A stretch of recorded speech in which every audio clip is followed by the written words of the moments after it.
Welcome to this week's video, which is all about preparing your sketchbook pages with random but expressive background textures. I'll start with a sketchbook flip through and the advantages of working this way, as it simplifies the sketching process, reduces the worry about colour choices and emphasises shape and line. I'll also share some time lapse of my process before we move on to the creation of textured pages using ink, so please stick around for that.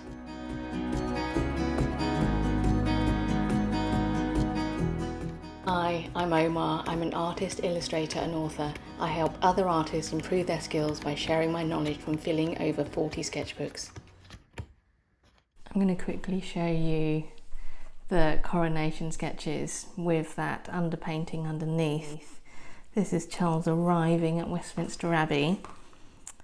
I was mindful of taking a quick video of the pages before I started on the coronation sketches. Painting on pre-prepared textured pages like these offers several advantages that make the process easier and a lot more enjoyable. First of all, I think it really helps to speed up the painting process. When you have textured background already in place, it provides an instant foundation for your artwork. This saves you a considerable amount of time and enables you to complete more sketches in a shorter period. For example, all of these were completed within 8 to 10 minutes from photos that I took myself off the TV as the events unfolded.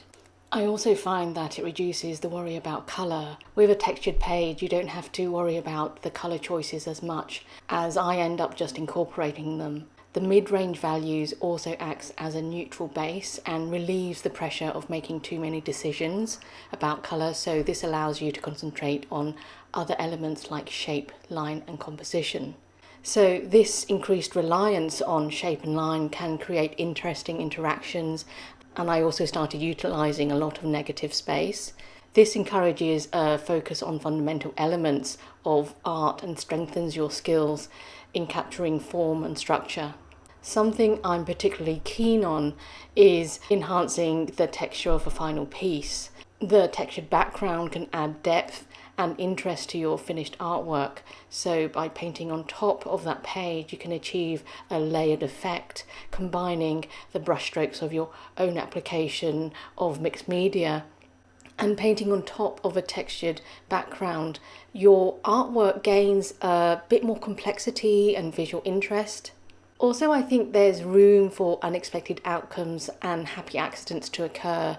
The spontaneous brushstrokes may create unpredictable patterns and shapes, which can actually inspire new ideas and directions for your artwork. And this element of surprise adds an exciting and spontaneous aspect to the painting process.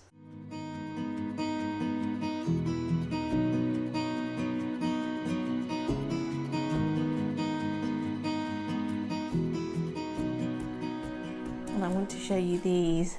This was actually done live on location at a music festival with my friend Michelle and Rachel, and I just sat there in my camping chair sketching away while we were waiting for the next act to come on. I love this sweep of pink here.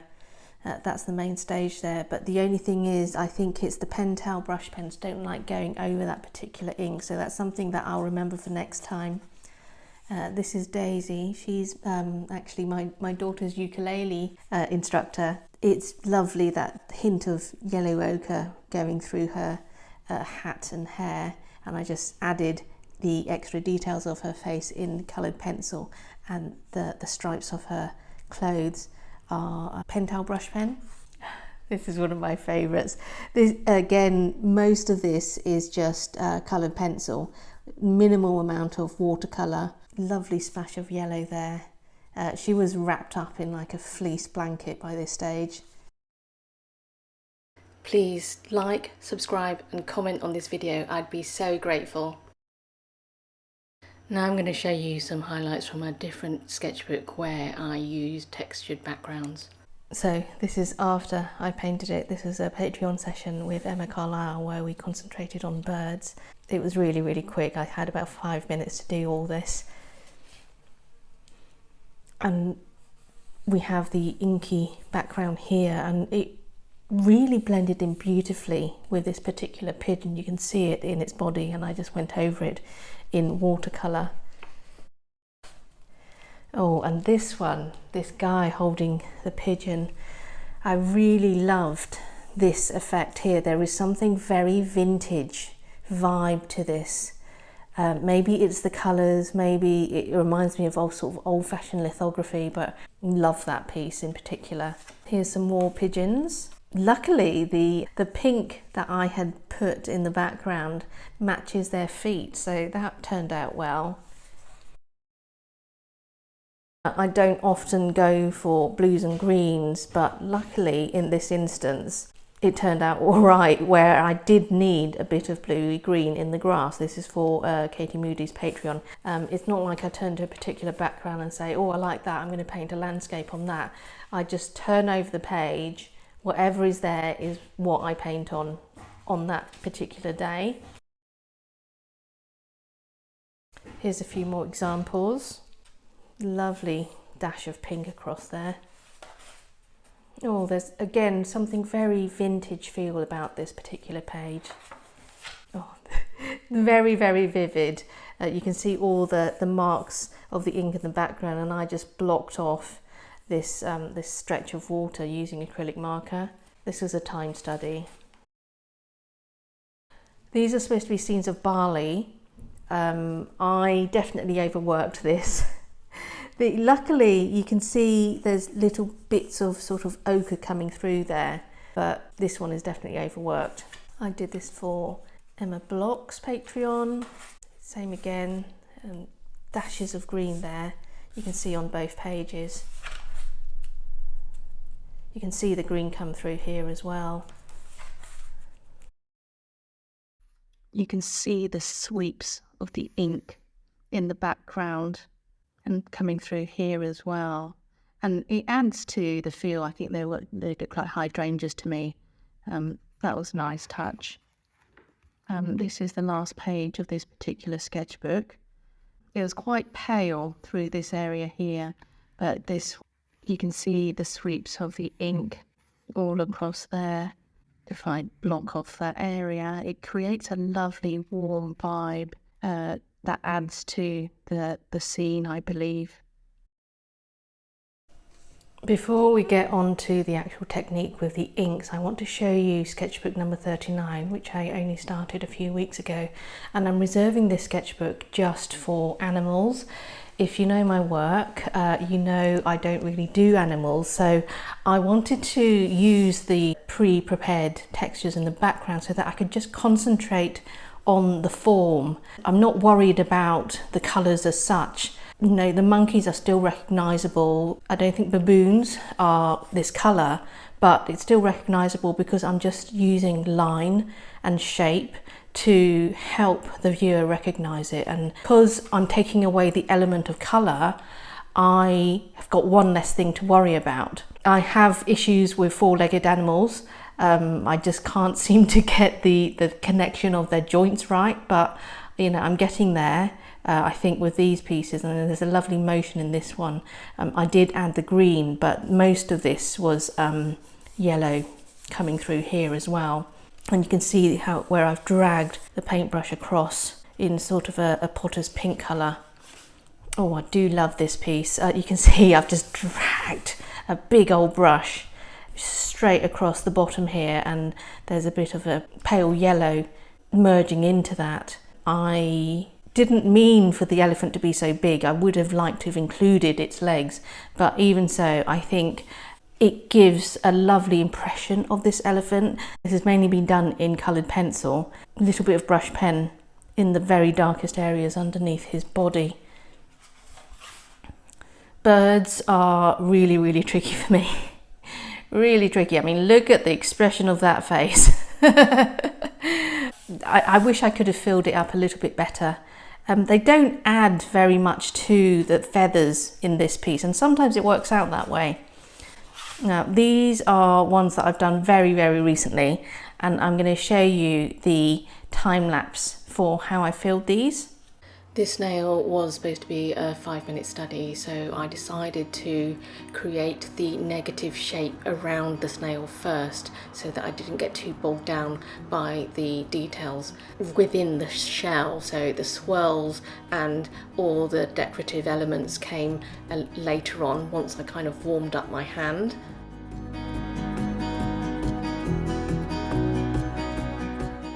Next up was a 7-minute study of a blue jay.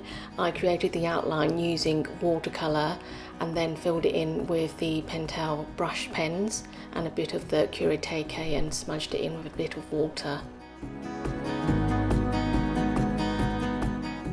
I'm really sorry my hair's getting in the way of this shot. These painted cranes were a little bit tricky, so I outlined them using some colour pencil and I filled them in with a bit of Posca and the colour brush pens. Because watercolour is translucent, the background that I originally put down, it still shows through, and you can see some of the texture in that actual lower half.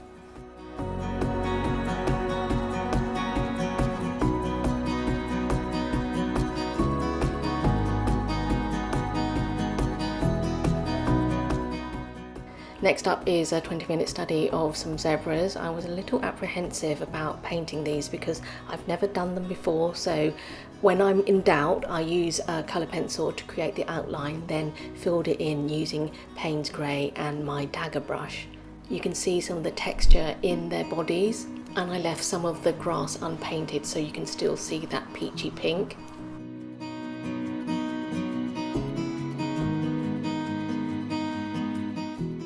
I want to point out, sometimes I use a colour pencil, sometimes I just go straight in with my watercolour and create an outline. It just depends what mood I'm in and how confident I feel. Butterflies are a little bit tricky because they are symmetrical and I don't do symmetry very well. I liked some of the pink orange that was showing through, although I did have to make it a little bit more vibrant by adding more orange watercolour.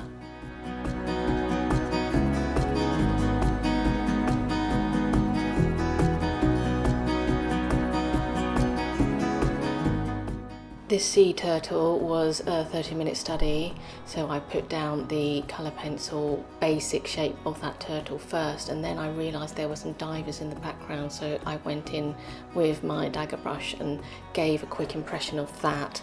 Then came the patterning that was on its face and that fin that is closest to us, and I kind of worked outwards from there. What you'll notice about this piece, and maybe in some of the others, is I haven't tried to fill up the whole page. It's just a segment. I haven't tried to fill in the entire scene, and that's another reason I love working this way, because you can be fast by leaving things out. Because the ground is already been established, you don't have to worry as much about the colour to tell the story.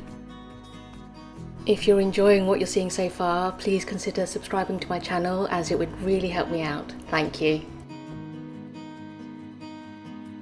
I also think that this type of setup encourages experimentation. The pre-prepared textured page gives you a place to explore. You can try different techniques and different mediums, and layering the transparent washes to create varied effects gives an amount of freedom. And this type of experimentation fosters creativity, which allows you to develop your own unique style and approach. Now we are finally getting to the bit where we create textured pages. Now, this one is a little bit pale, so I'm going to start by adding a little bit more ink to this one, but there's only about 10 more pages left of this sketchbook where I haven't done any textured background, so let's start with this one. So I have a various mixture of inks. I've got acrylic inks, sketching ink and normal ink, I suppose. I have found that I like more neutral shades. You can use any colour you want, you know, blues, greens, purples.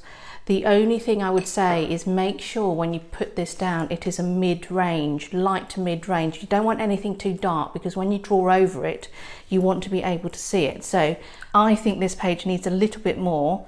So I'm going to add a pop of purple, maybe.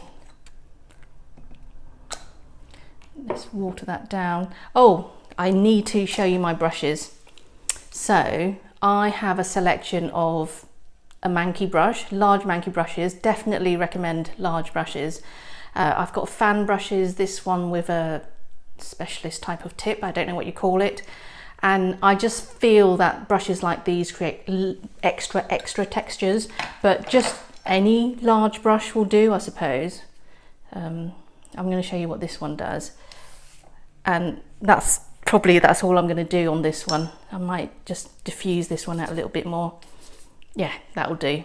And I don't worry about this ink drying. I'm just going to turn it over, and it'll probably make a little, you know, reflection on the other page, but that's fine. That's part of the texture. Using what I've already got on this brush, I'm going to show you how quickly I fill up the next 10 pages.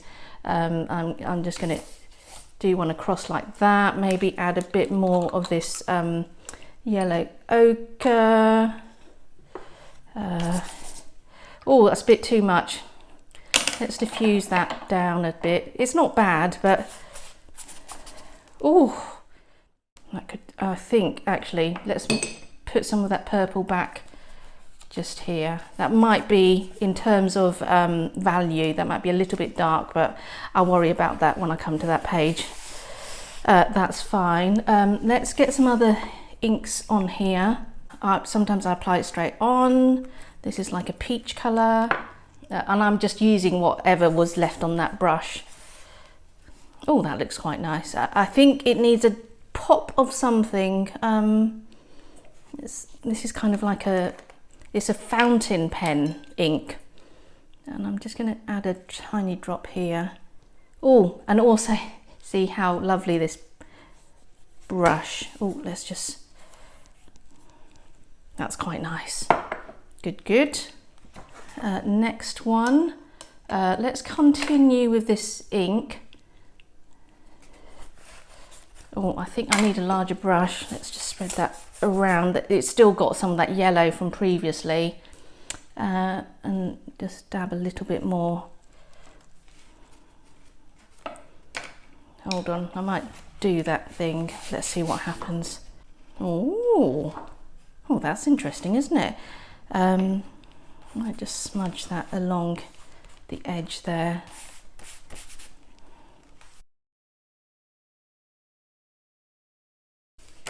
Might need a little something up here. Okay, that'll do. Next one. Let's add a bit of brown, shall we? Like I said, it doesn't matter what colour you use, as long as it's not too dark a value.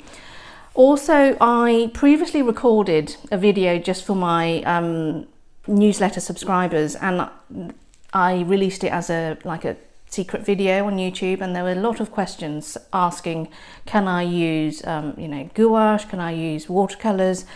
You can, however, something to be mindful of is not to reactivate the watercolours or the gouache if you were to come back to this page and use water, because then it will react. The alternative is to just use coloured pencil. Use coloured pencil and brush pen so that no water will affect the pages afterwards. So there's always ways and means around it. I know that I use watercolour, so that's why I'm using acrylic inks, and they will not react afterwards. Oh, I might just leave it like that. Just continue that down there. Isn't that lovely? Oh, yes. Let's pick up some of that orangey brown. A bit of that here. Oh, maybe a bit more. Oh, there's a hair there. That's all right. Oh dear, now that is a little bit too harsh. Just going to do that to it. That'll do. I do want a bit of texture back in here though. Oh, see, that'll do. That's much nicer. Do like my textures. One more. I think this is the last page. No, there's one more. Okay, let's do this. Let's do this. What's this? This is the peach. Let's put it on there, and some of this sepia.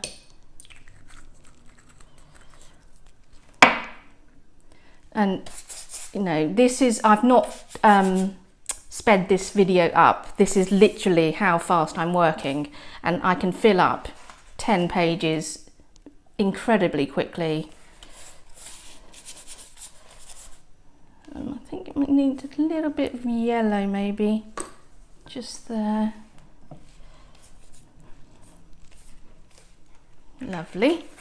Now this really is the last page. Dip it in there. Oh, it's a bit too much. Use some of this across here. Brilliant. That's it. I think we're done. These pages are still slightly damp, but I just really wanted you to see how they've turned out. You can see there's kind of like a butterfly effect on that one. That's absolutely fine. Lovely texture there. Oh, lovely brush stroke just there. Gorgeous energy, and there's lots of subtleties here.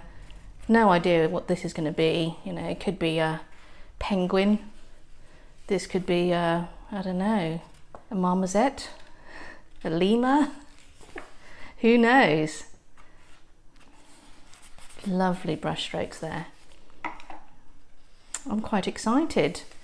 Oh, this says anteater vibes. I've no idea.